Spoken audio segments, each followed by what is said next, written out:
Le journaliste polonais Ryszard Kapuscinski s'est rendu en Iran, juste après la Révolution, pour réaliser un reportage dont il a tiré un livre, Le Chat.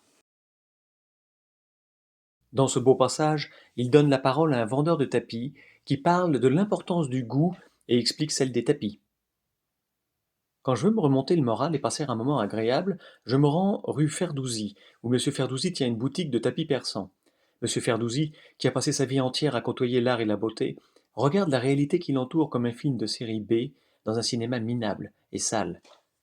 Mon cher monsieur, tout est affaire de goût, me dit-il. Il faut avoir du goût, c'est ce qui importe le plus. Le monde aurait une autre allure si les gens étaient un peu plus nombreux à avoir du goût. Toutes les horreurs, car pour lui ce sont de véritables horreurs. Le mensonge, la trahison, le vol, la délation, ont un dénominateur commun. Elles sont commises par des gens dénués de goût. Il croit que le peuple survivra et que la beauté est indestructible. Il faut que vous vous souveniez, me dit-il en déroulant un tapis, il sait pertinemment que je ne l'achèterai pas, mais il me le montre pour le bonheur des yeux, que ce qui a permis aux Perses de rester des Perses pendant 2500 ans, ce qui nous a permis de rester nous-mêmes en dépit de toutes les guerres, les invasions et les occupations, c'est notre force spirituelle, et non pas notre force matérielle, notre poésie, et non pas notre technique, notre religion, et non pas nos usines. Qu'avons-nous donné au monde? La poésie, les miniatures et les tapis. Comme vous le constatez, les choses les plus inutiles du point de vue de la production.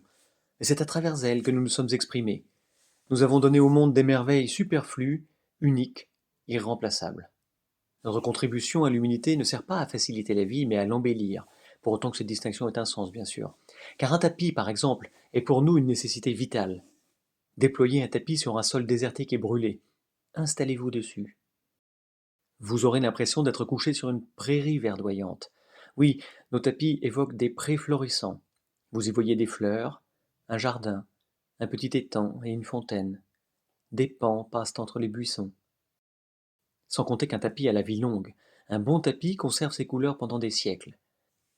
Ainsi, on peut vivre dans un lieu nu et monotone, en restant dans un jardin éternel, un lieu aux teintes et à la fraîcheur impérissables. On peut aussi s'imaginer que ce jardin embaume. On peut entendre le murmure du ruisseau et le chant des oiseaux. On se sent bien, on se sent supérieur. On est près du ciel, on est un poète.